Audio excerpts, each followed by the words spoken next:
আজকে চলে আসলাম আবার একটা নতুন ভিডিও নিয়ে। এখন আমি কিছু আলু কেটে নিয়েছি আর নিয়েছি ওলকপি। এটা দিয়ে ওলকপি আলু দিয়ে তরকারি করব। কড়াইতে তেল দিয়ে দিয়েছি, তেলটা গরম হয়ে গেছে। এবার আমি আলুগুলোকে ভেজে নেব। দেখো আলু ভাজা হয়েছে। আমি একটা পাত্রে একটা টমেটো ও কটা শুকনো লঙ্কা একটু সিদ্ধ করে নেব। এটা আমার সিদ্ধ হয়ে গেছে। এবার এটা আমি বেটে নেব।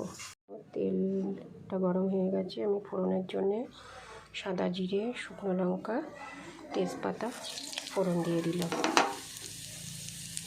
এবার আমি দিয়ে দিচ্ছি আদা জিরে পেস্ট।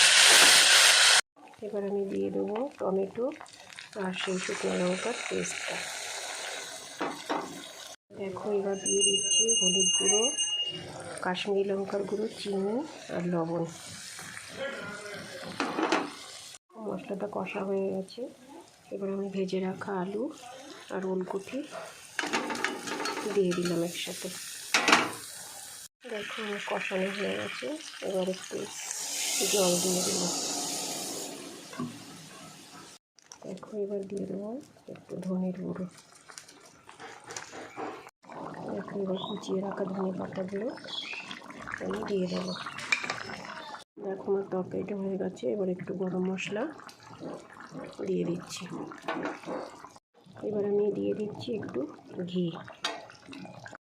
আর আলুর রসা তৈরি হয়ে গেছে। কে কে খাবে চলে আসো।